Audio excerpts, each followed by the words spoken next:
Feeling like a shark in a shrimp tank. Big fish, small pond in the shrimp tank. Welcome to the post-show wrap-up of the Shrimp Tank, coming to you from the virtual Whedon Unleashed studio. I'm Brad Berger, along with my co-hosts Dan Whedon and Andy Vernon.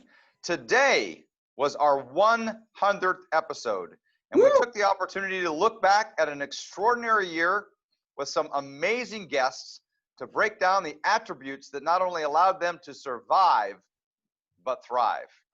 To listen to the entire podcast, visit shrimptankpodcast.com/Seattle, or now through iHeartRadio, Spotify, and Google Podcasts.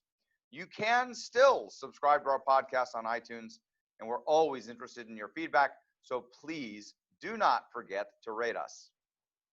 So, Dan, one of the things that, a pandemic, which is part of what has been extraordinary about this year, presents is the importance of a business continuity plan. And I know that's right up your alley. So I'd love to get some of your feedback on business continuity plans.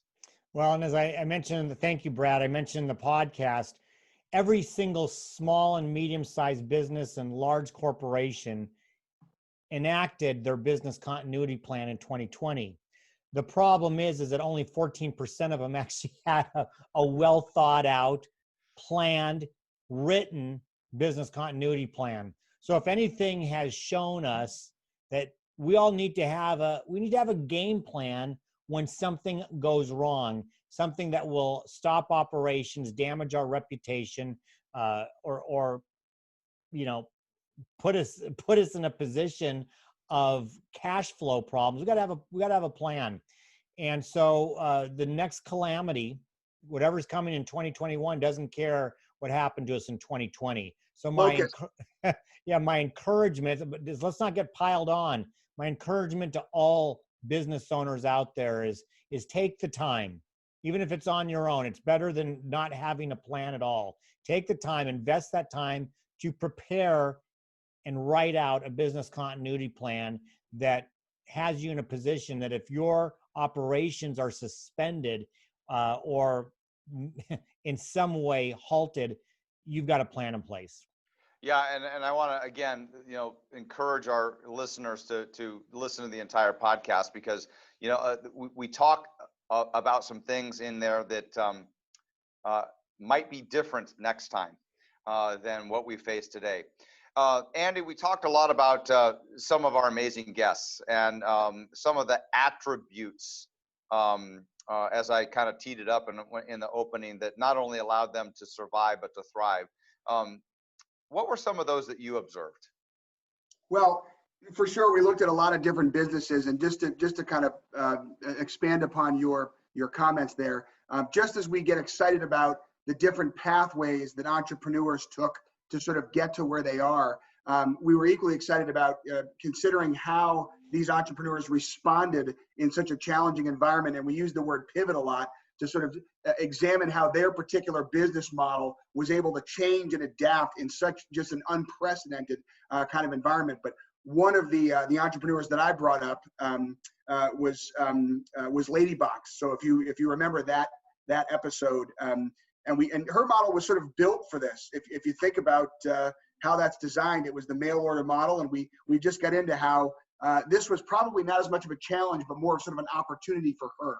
And many other companies and businesses that we sort of mentioned, of course.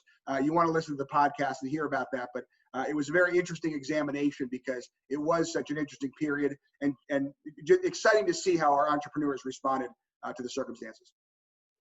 So, Brad, I've got a question for you. You bet. And we, again, talked about this on the podcast. I think this is very important because we know that CEOs and business owners and entrepreneurs have made a huge effort in reaching out to their clients, to their customers, engaging their employees, caring about them. But often the self-care of that CEO doesn't exist, or in some cases can be really poor.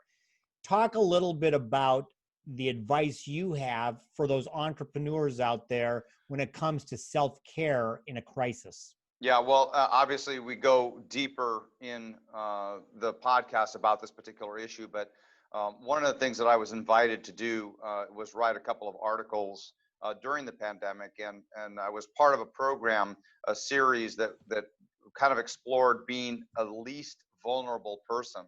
And the importance of that, of course, is we look at the pandemic from a medical standpoint.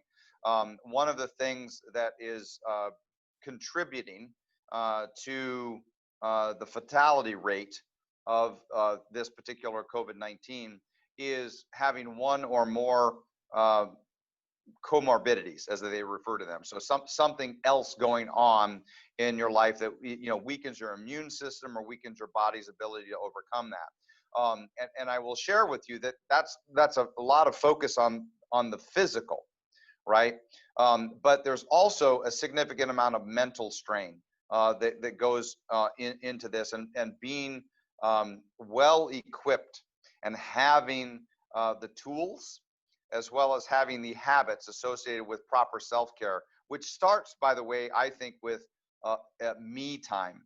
And one of the things that we talk a little bit about is if your first response, right, in what the heck is me time, or I don't have any time for me time, that's the alarm bell that should be going off, that basically says that it's very difficult for you as a leader, as an entrepreneur, to take care of others that are in your charge, that depend upon you, whether that's your family or whether it's the people that you represent at work, if you are not first taking care of yourself. And I give a few hints on to do that. So, I think this is a perfect segue, Dan, to say that once again, this is just a taste of what you can expect by listening to the entire podcast. We invite you to visit shrimptankpodcast.com/Seattle, or to listen to us on iHeartRadio, Spotify, Google Podcasts. And as always, you can subscribe to our original platform, to our podcast on iTunes. We'd love to hear from you. So no matter where you listen to the Seattle Shrimp Tank, do not forget to rate us. We want to thank all of our shrimp peeler sponsors, and to you, our listeners and followers. And so, and I'm going to throw in a plug on our look back to all of our guests over the last 100 episodes. Thank you very much. We appreciate you having been on. This show is over, and our next guest is in a few weeks. We're all the way to November 4th, day after the election. So we may or may not know a lot more then. But what I do know is that Nick Hughes with Founders Live Media is going to be our guest. And that's going to be interesting based on everything that's happened and what Nick does. So you won't want to miss it. November 4th, we'll be live streaming at 3:00 Pacific on this Facebook page. Please like the Facebook page and join us, because for today and for right now, that hay, it's in the barn. I've been feeling like a shark in a shrimp tank. Big fish, small pond in the shrimp